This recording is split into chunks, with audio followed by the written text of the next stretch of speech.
Olá, tudo bem com vocês? Eu espero que sim. Sejam todos bem-vindos a este canal Ponderações com Josa Novales. Muito obrigado pela gentileza do seu apoio, pela generosidade do seu apoio. Esteja você, meu irmão, minha irmã, né? Meu amigo, minha amiga, em quaisquer lugares aí, desse imenso mundão de nosso Deus. Eu quero comentar com você neste vídeo sobre vários acontecimentos no front, dentre eles, quero compartilhar informações aí do Ministério da Defesa da Rússia sobre os feitos durante esta última semana. E, novamente, a gente percebe que os números são assustadores, né? Assustadores para nós, evidentemente, mas não assustam as autoridades de Kiev, né? Nunca, né? Nunca assustam, né? Também quero falar sobre ataques que aconteceram hoje, agora tarde, começo, quase noite, lá na Ucrânia, que também foram bastante cruéis ali para as Forças Armadas ucranianas, tá? Então vamos lá, antes disso, deixa o like por gentileza, é importante, antes que você se esqueça, né? Bem, na semana passada o exército russo conseguiu realizar ataques combinados, 33 ataques combinados, tá? Com armas de precisão, e atacou, sobretudo nessa semana, talvez mais do que em quaisquer outras, desde quando começou a operação militar especial, atacou e destruiu drones da Ucrânia, tá? Drones talvez seja o tipo de arma que a Ucrânia ainda tenha muito mais do que quaisquer outras, né? Mas nessa semana, a quantidade de drones que foi destruída impressiona, tá? Os principais alvos dos mísseis e drones russos foram as empresas do complexo militar industrial da Ucrânia e também as instalações da infraestrutura energéticas, né, que abastecem justamente o complexo militar industrial da Ucrânia.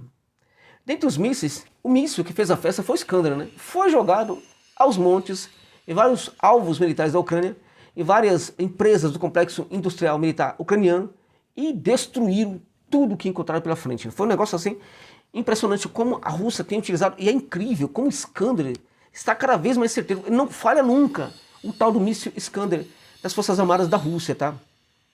Mas por falar em complexo militar industrial e também instalações energéticas, é importante a gente ter claro aqui uma coisa, né? Deixar claro aqui, né?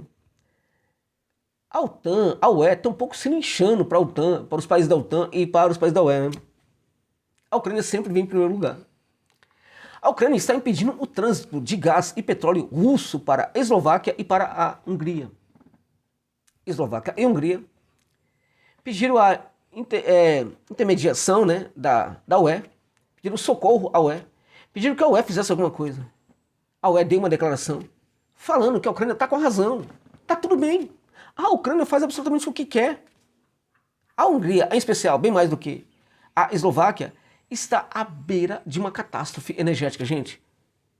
Agora você pode falar assim, bom, Josa, mas petróleo, gás, russo, passa pelo território da Ucrânia, né? A Ucrânia tem todo o direito. Não! Isso é acordo internacional. Acordo comercial internacional. A Ucrânia está ganhando muito por isso. Aliás, já ganhou muito com isso, já recebeu o pagamento deste ano por esse trânsito que ela está impedindo de gás e de petróleo russo. Isso é um crime comercial. Bárbaro. Agora a gente está fazendo de conta que esses crimes são normais, não são nada demais. Claro, né? Quando se trata da Ucrânia, está tudo sempre muito bem. Bom, vamos lá, mas conforme o Ministério da Defesa russa, né? De 20 a 26 de julho, e quando falamos 26 de julho, não estamos falando da tarde e noite lá na Ucrânia, estamos falando do começo da tarde na Ucrânia, até mais ou menos 1h da tarde, né? Foram atingir as fábricas de pólvoras, instalações de reparação de veículos blindados. Além disso, foram realizados ataques em oficinas de montagem de UAVs, depósito de munições, pontos de implantação, recepção e permanência de tropas mercenárias, tá? Além disso, trens foram destruídos, vagões de trens, ferrovias também foram destruídas, tá? Durante essa semana. Bom, o Departamento de Defesa da Rússia também fala sobre os 3 assentamentos que foram libertados, completamente libertados, né? E já começou, inclusive, já se completou a limpeza das aldeias, né, dos povoados de Zovivka, que fica na República Popular de Luhansk, Preshnoy e Nizhny, que fica na República Popular de Kharkov, fica em Kharkov, que na verdade é o oblast ucraniano, né? E também os combatentes daquele grupo Yuzhnaya libertaram o povoado de Ivano-Danievka, que fica em Donetsk, né? Nessa semana, portanto, que se passou, a Ucrânia perdeu tanto em mão de obra como também em equipamento militar. E mão de obra é interessante porque não se trata apenas daquele operário que tá ali para reparar uma arma, uma peça e assim por diante, ou construir uma arma, uma peça e assim por diante. Estamos falando também, né, daqueles que orientam esses operários para fazerem esse trabalho. Esse pessoal também foi muito eliminado do fronte na última semana. As Forças Armadas da Rússia destruíram 18 tanques, incluindo um Leopard alemão, né? Nunca mais ele tinha aparecido em cena, apareceu e foi destruído o tal do Leopard alemão. 2 Abrams, né, de fabricação estadunidense também. E na zona de operação daquele grupo norte, as Forças Armadas da Rússia conseguiram destruir 5 veículos de combate da Ucrânia, né, 5 veículos Bradleys, né, que também são fabricados pelos Estados Unidos. Bem, danos foram feitos ali às linhas de defesa da Ucrânia. 2 lançadores do sistema aéreo americano, norte-americano Patriot foram destruídos. 2 lançadores do sistema de defesa S-300 também foram destruídos nesta semana. As estações de radar ST-68 e P-18 de detecção e rastreamento de alvos aéreos foram também fortemente danificados. Particularmente, essa estação aí, a P-18, ela foi danificada de tal sorte que ela não vai mais voltar a funcionar. E vejam vocês, as perdas ucranianas nessa semana foram de 13.825 soldados. Ou seja, mantém-se mais ou menos aquela média de 2.000 soldados por dia. Tá? 13.825 soldados, amigos e amigas. Só que tem um detalhe. Não está incluído nesse número o número de mercenários que foi eliminado do fronte nesses últimos 7 dias. Vem aumentando nessas últimas 3 semanas o número de mercenários que vem sendo eliminados do fronte. E nessa semana houve também eliminação no fronte até mesmo de soldados de países que não tem nada a ver com a OTAN, da Suíça, né, que foram eliminados com um ataque que aconteceu em Kharkov. Tá? Estavam ali na Suíça para desminarem e todo mundo sabia que estavam lá para colocar mina, né? E receberam uma bombinha, né? E eles foram eliminados, provavelmente de forma definitiva, deste mundo, né? Os soldados, os oficiais ali da Suíça. Muitos instrutores da OTAN foram mortos também, né? E gente de alta patente, não somente da OTAN, como também da Ucrânia. Esse pessoal tudo foi eliminado nesta semana. Portanto, 13.825 soldados. A Ucrânia perdeu, sem contar mercenários, amigos e amigas, sem contar também esse pessoal aí da OTAN, né? Sem contar esse pessoal da Suíça. Impressionante, né?